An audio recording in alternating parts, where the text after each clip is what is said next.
Welcome to the Deep Dive. We dive into complex topics and pull out the key insights, hopefully without overwhelming you. Today, we're tackling something huge, affects millions worldwide, and we're looking at it through, well, a really surprising personal story. Picture this. Dr. Peter Breckner, world-renowned sports medicine physician. He gets to 60, right? And he spent his whole adult life following the standard dietary advice, like religiously, and then, bam, he gets diagnosed with prediabetes. So what do you do when the rules you lived by seem to lead you right here? Yeah, it's a really powerful setup, isn't it? And it shines a light on a much bigger issue, type 2 diabetes. Dr. James Mema mentions, I think, that maybe 14 million Australian adults could be dealing with insulin resistance. That's the engine driving type 2. Yeah, and the consequences. I mean, they're just devastating. Blindness, amputations, kidney failure, even things like dementia, heart attacks, stroke, untimely death. It's incredibly stark. It is, absolutely. But, and this is the crucial part, despite how grim that sounds, the material we're diving into today, Dr. Bruckner's own journey and his research, it offers real hope.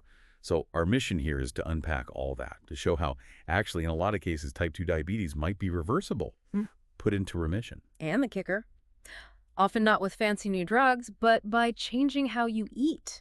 Quite fundamentally, it seems. So yeah, get ready for maybe a bit of a rethink on this whole condition. Okay, so let's unpack this revolutionary idea, thinking about type 2 diabetes as basically carbohydrate intolerance. After Dr. Bruckner got that diagnosis, he didn't just, accept it. He dove into the research himself, a deep dive. And what he found led him to do a complete U-turn on his diet. Totally ditched the high-carb, low-fat thing he'd followed for decades. And the results for him personally were, well, pretty compelling.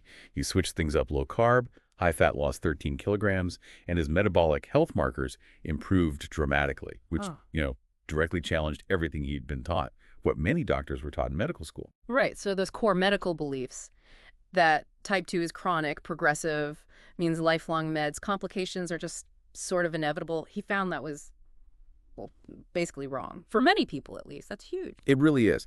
The fundamental insight here is that type 2 diabetes is essentially a disease of carbohydrate intolerance. Simple as that, almost. When we eat sugars or starches, they break down into glucose. That triggers insulin. Insulin's job, get that glucose out of the blood, into the cells. Okay. But if you have insulin resistance, your cells don't listen properly. The pancreas tries harder, pumps out more insulin, but eventually it struggles. Blood sugar stays high. And critically, high insulin is also a fat storage hormone. So it tells your body to store fat, making the problem worse. So this understanding, it kind of flips the script on what we've been told about food, right? Like maybe we've been blaming the wrong thing. Exactly. The research really points to what it calls this faulty obsession with the evils of dietary fats. And ironically, that obsession led to all these low-fat products, which were often packed with sugar instead.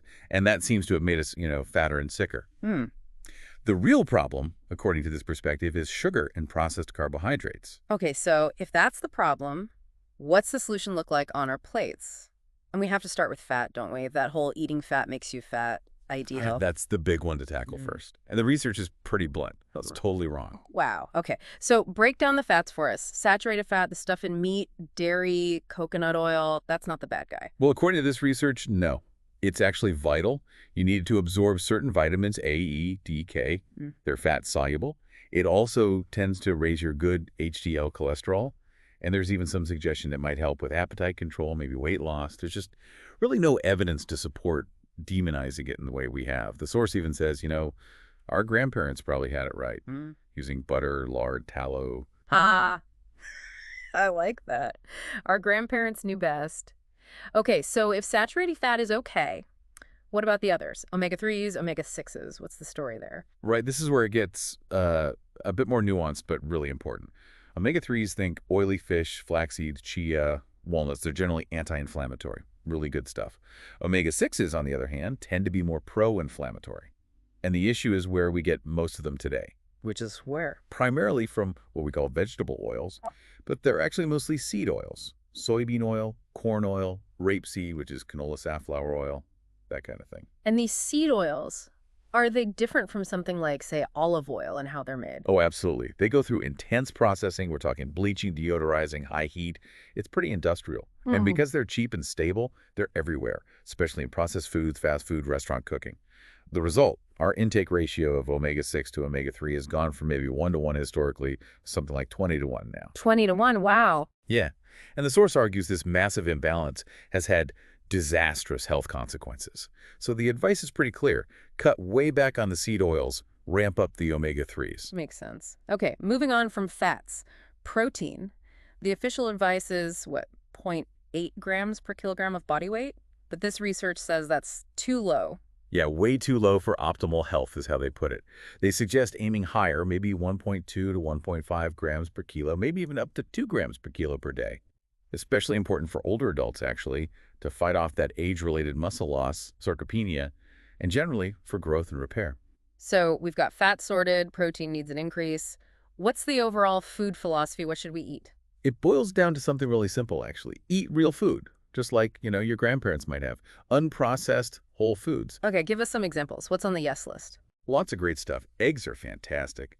Full-fat dairy butter, proper milk, cheese. Meats beef, lamb, pork, chicken, oily fish, definitely salmon, sardines, shellfish too. Organ meats like liver are super nutrient dense. Nuts like almonds, macadamias, olive oil, but more for dressings, not high heat cooking. Mushrooms, seaweed, avocado, and loads of green veggies, broccoli, spinach, kale, you name it. Even good quality dark chocolate, 70% cocoa or higher, gets a mention. What about bacon? People always ask about bacon. Yeah. The source suggests it's okay if it's from good quality free-range sources, so quality matters. Got it. And the no list, the stuff to avoid, the Yeah. nutrient hollow foods. Right. Top of the list, sugar, obviously. And anything with added sugars. Be really careful with low-fat products. They often swap fat for sugar. White flour stuffed cakes, biscuits, crisps, sweets, ice cream, margarine, and those processed seed oils we talked about. Soft drinks are a huge one. Fruit-flavored drinks, too. And beer, unfortunately, for some. When you say carbohydrate restriction, it's not just sugar, is it? There's more to it. That's a really key point. It's sugars and starches. So under sugars, yeah, the obvious sweet stuff, sugary drinks, fruit juices, even the ones marketed as healthy. Some high-sugar fruits like figs, ripe bananas, dried fruit. Okay. And starches, what falls under that umbrella that might surprise people? Well, starchy vegetables for starches, potatoes, sweet potatoes, corn, then basically all flours. So that means bread, pasta, pastries, even the whole grain versions. Even whole grain. Yep, and other whole grains like rice, oats, quinoa, Mm-hmm. legumes too, beans, peas, lentils. From the body's perspective, these all break down into glucose eventually. Right. So low carb, what does that actually mean in grams per day? Is there a scale? Yeah, there's definitely a spectrum. Your typical Western diet, like the standard Australian one, might be 200, 300 grams of carbs a day, maybe more. Right. Moderate carb would be maybe 100, 130 gram. Low carb is generally defined as under 100 gram, often somewhere between 30 and 100 grams. And then you have very low carb or ketogenic, which is usually under 30 gram, sometimes even under 20 grams per day. And that idea that we need a certain amount of carbs every day, like 120 grams or something. That's largely a myth, according to this. Your body is perfectly capable of running on fat, using ketones for fuel, especially the brain. It doesn't need that dietary carbohydrate load. Let's go back to sugar specifically for a moment. The stats are pretty alarming, aren't they? WHO says no more than 6 teaspoons of added sugar a day. Right. And the average Australian, consuming about 16 teaspoons. 16. Wow. And like you said, a single 600 milliliter bottle of Coke has all 16 teaspoons right there. It's wild. Biggest sources are soft drinks, flavored waters, then sugar and syrups added at home, then cakes, muffins. It adds up fast. And is there a difference in how our body handles different types of sugar, like fructose versus glucose? Yes, definitely. That's another important point. Glucose can be used by most cells in the body. Fructose, however, is handled almost entirely by the liver. When you consume too much fructose, especially from added sugars like high fructose corn syrup, or even just large amounts of table sugar, the liver gets overwhelmed. It converts the excess fructose into fat.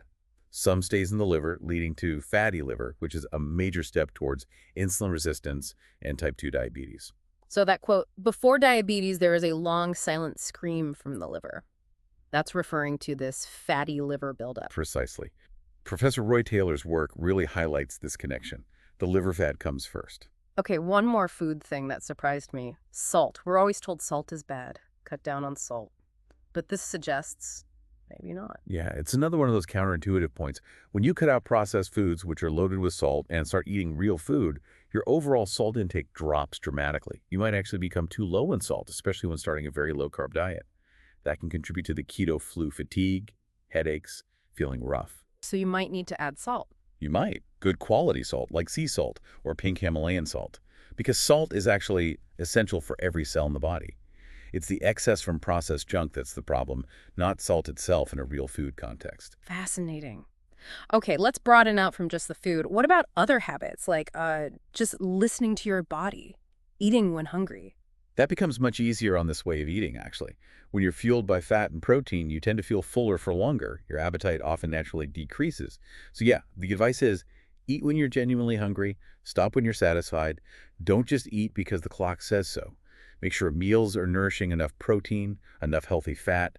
A lot of people find they naturally settle into eating just twice a day, maybe lunch and dinner, and feel fine. No constant snacking needed. And technology comes into play here too, right? Continuous glucose monitors, CGMs, they seem like a game changer. Oh, absolutely. They've transformed the management of diabetes. Total game changer. No more guesswork with finger pricks. You get real-time data on your phone. See exactly how different foods affect your blood sugar. Maybe porridge sends it soaring, but eggs and avocado keep it perfectly flat. So you can really personalize your diet. Aim for that flat graph they talk about. Exactly. Avoid the spikes. Keep your blood sugar stable. It's incredibly empowering information. You see your HbA1c, that long-term measure, coming down.